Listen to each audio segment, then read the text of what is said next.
क्या रोहित शर्मा को अब कप्तानी जसप्रीत बुमराह को दे देना चाहिए? द क्वेश्चन तो उठ रहा है कि जिस तरह से परत मुकाबला भारत जीती थी तो सबने जसप्रीत बुमराह की तारीफ की, लेकिन जैसे ही दूसरे टेस्ट में रोहित शर्मा ने कमान संभाली, भारत तीसरे दिन मुकाबला हार गई। देखिए, क्रिकेट तो 3 गेम होता है और लगभग सारे बल्लेबाज ही फ्लॉप रहे, इसलिए मुकाबला भारत 88 में हार गई। तो अकेले हम कप्तान को ब्लेम नहीं दे सकते हैं, लेकिन देखिए पहली चीज़ तो आप कप्तान हैं, दूसरी चीज़ तो आप सीनियर हैं। तो घर का जो सीनियर होता है सबसे पहले उसी को सुनाया जाता है कि भई आपके घर में ये क्यों हो रहा है, कैसे हो रहा है?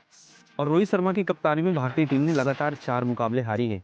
3 टेस्ट आप उठा लो न्यूजीलैंड के सामने और चौथा मुकाबला भी देख लो जो एडिलेड में भारत हारी है। इसके पहले वाला टेस्ट की कप्तानी जसप्रीत बुमराह ने की थी, वो मुकाबला भारत जीता था। अब as a captain, as a batsman दोनों तरह से रोहित शर्मा फ्लॉप हुए हैं।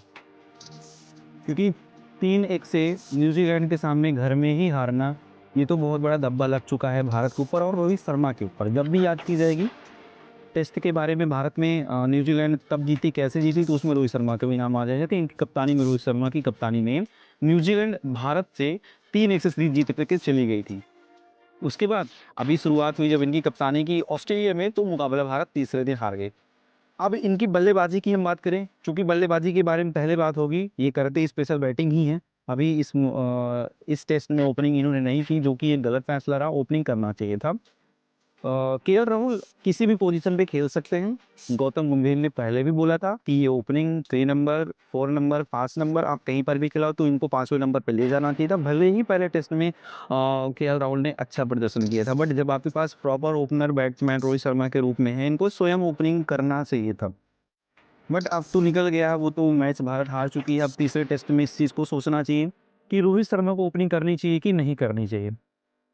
अब भारत जिस तरह से इनकी कप्तानी में 4 मुकाबले हारी है, इन्होंने भैया हिस्ट्री बना दी है, इतिहास रच दिया है। अब ये उस कैटेगरी में आ गए हैं जिस कैटेगरी में विराट कोहली भी थे, जिस कैटेगरी में एमएस धोनी 2 बार आए, ठीक है ना? सचिन तेंदुलकर भी रहे, जो लगातार 4 मुकाबले हारे, ठीक है ना?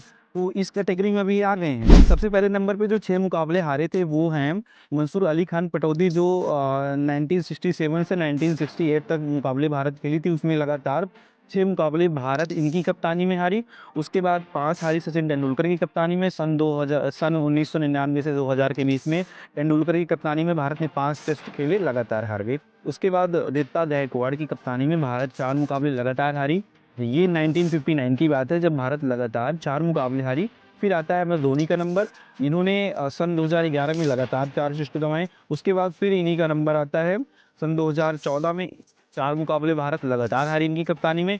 फिर आता है नंबर विराट कोहली का, सन 2020 से लेकर 21 तक भारत 4 मुकाबले हारी। और अब नंबर आ गया है किसका? रोहित शर्मा का, जो अभी से लिस्ट में शामिल हो गए हैं। पटौदी, तेंदुलकर, गायकवाड़ और धोनी, कोहली के लिस्ट में ये भी आ गए लगातार मुकाबले हारने के।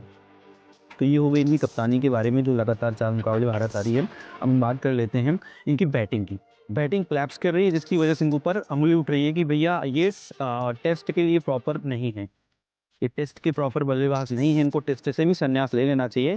नो डाउट कि ये व्हाइट बॉल में बहुत अच्छा करते हैं, पर टेस्ट में नहीं कर पाते हैं। टी20 में अच्छा करते हैं, टी20 में संन्यास ही ले चुके हैं। 50 ओवर में ये इन्होंने बढ़िया काम किया है, तो रेड बॉल में ये अच्छा काम नहीं करते हैं, व्हाइट बॉल पे ये प्रॉपर बल्लेबाज हैं। तो अब इनके स्थान पे भैया बहुत सारे बल्लेबाज अपनी जगह निहार रहे हैं, तो रोहित शर्मा को इसके बारे में सोचना चाहिए था।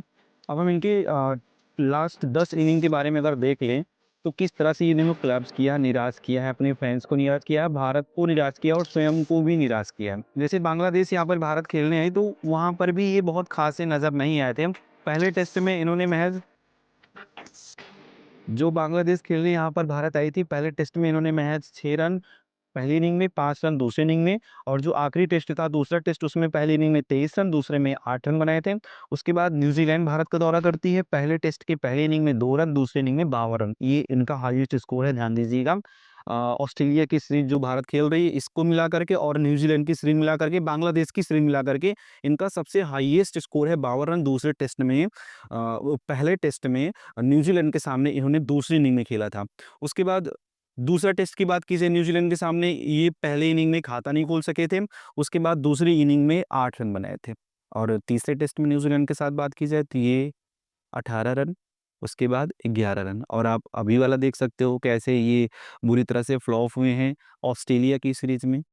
पहली इनिंग में, दूसरी इनिंग में भैया मुश्किल से दूसरी इनिंग में 10 रन तक पहुँचे। तो आपके ऊपर क्वेश्चन उठेगा ही उठेगा।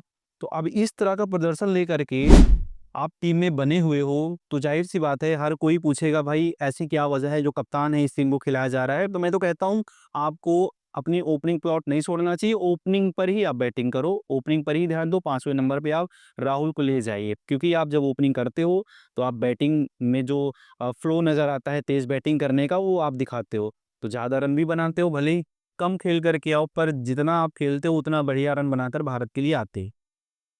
तो कुल मिला के यही है कि रोहित शर्मा को अपनी बैटिंग में ध्यान देना होगा।